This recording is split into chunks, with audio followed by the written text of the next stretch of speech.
On June 1st, President Donald Trump issued a message. Here are a few excerpts.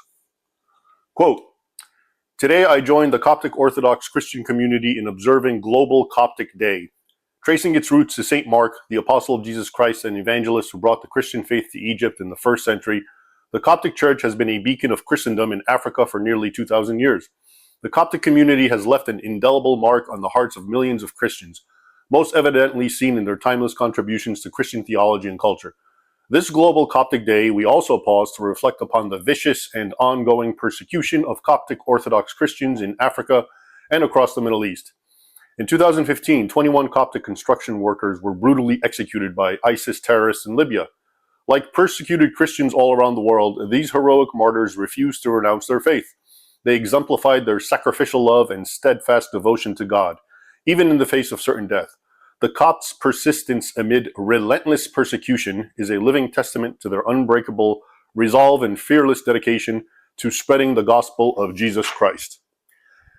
And this relentless persecution continues even as we speak. Just last Saturday, June 7th, yet another Coptic church went up in flames in Muslim Egypt, the Virgin Mary Church in Luxor. If you're not aware, every few weeks or so, a Coptic church catches fire in Egypt, with the authorities immediately and automatically ruling out arson. And this is to say nothing also about the endemic disappearance of Coptic Christian girls and women off the streets of Egypt. The latest, most high-profile case being that of Mariam Mithat Remsi, and occurred just about 2 weeks ago. Then there are the regular uprisings and collective punishments of Christians whenever one of their numbers is perceived as getting too uppity for an infidel. All last week in Minya, Muslims rioted, destroying and burning dozens of Christian homes, all while hollering Allahu Akbar. Why? Because one Copt had the audacity of trying to install a mobile booster on his roof, which was somehow deemed offensive to Islam. At any rate, Trump's message to Egypt's Christians is a reminder that he is the only president in modern times, certainly when compared to his predecessors, who actually acknowledges the plight of Christians under Islam. Nor is this a new development. Trump spoke like this even in his first term. In 2020, Trump issued a statement noting the, quote, ongoing challenges facing the largest Christian group in the Middle East, meaning the Copts. He added that it is, quote, time for us to acknowledge the importance of religious freedom and reaffirm our commitment to promoting and defending this core tenet of a free society. Tragically, far too many people the world over face persecution on account of their faith. That's the end of his quote. That same year, 2020, Trump called the treatment of Christians in the Middle East, quote, beyond disgraceful, adding that Christianity was being, quote, treated horribly and very unfairly, and it's criminal. Perhaps most notably, in May 2017, after Islamic gunmen massacred 28 Coptic Christians, 10 of whom were children, who were all traveling home after visiting a monastery, Trump said, quote, this merciless slaughter of Christians in Egypt tears at our hearts and grieves our souls.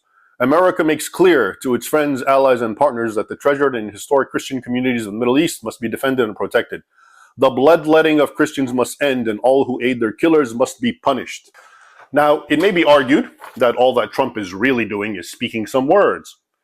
Even so, the fact remains, words do matter. And the proof of that can be seen in that Trump's predecessors, Joe Biden and Barack Obama, always spoke the opposite kind of words. For example, at the height of the worst state-sanctioned terrorist attack on Egypt's Coptic Christians in modern history, the 2011 Massacre, when the government shot at and ran over with tanks dozens of Copts for daring to protest the burnings and closures of their churches, Obama issued what his White House presented as a, quote, pointedly even-handed statement that calls equally on Christians and the military to show restraint. Because, Egypt's beleaguered Christian minorities needed to restrain themselves against the tanks that were chasing them down and running them over, turning many of them into pancakes. Literally, we have the pictures. Egypt's unarmed Christians, Obama is suggesting, or was suggesting, had to restrain themselves against the Egyptian military, which opened a non-stop hail of bullets on them, also while screaming Allah Akbar. And we have the videotapes. This, of course, was par for the course. For Obama and his ilk, Christians can never be persecuted. That would run completely afoul of their narrative, which sees Christians unequivocally as oppressors and non-Christians as the oppressed in every circumstance, past and present. Thus, when Muslims bombed 3 churches in Sri Lanka, on Easter Sunday in 2019, killing some 300 Christians, Obama and Hillary Clinton could not even bring themselves to identify the slain victims as Christians, the way they most certainly would have had the perpetrators been Christian and the victims Muslim. Instead, they condemned a terror attack on Easter worshippers. That was the only way they would ever identify the slain Christians. In fact, not only did Obama fail to acknowledge, much less do anything about, the Muslim persecution of Christians, he aided and abetted it. See numerous old articles and documented reports I wrote starting way back in 2012 in this video's description.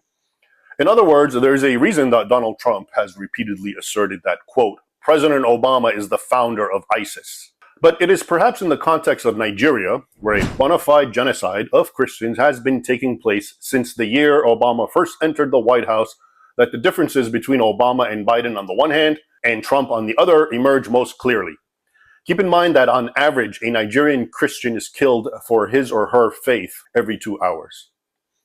Although jihadists slaughtered and terrorized Nigeria's Christians all during Obama's 8-year tenure, and although the United States Commission on International Religious Freedom had, beginning in 2009, and every year afterwards, repeatedly urged the State Department to designate Nigeria as a country of particular concern, that is, nations that, quote, engage in or tolerate violations of religious freedom, the Obama administration refused. Under Hillary Clinton, the State Department went so far as to refuse to even designate Boko Haram as a terrorist organization, even though it is a notorious jihadist group that has slaughtered more Christians and bombed more churches than the Islamic State in Iraq and Syria combined. It was only in 2020, under the Trump administration, that Nigeria was finally designated as a country of particular concern. Moreover, with characteristic bluntness, Trump once forthrightly asked Nigerian President Muhammadu Buhari, whom many Nigerian officials say Obama helped bring to power, quote, why are you killing Christians? Trump asked him. Once Biden and Harris got into office, however, it was business as usual.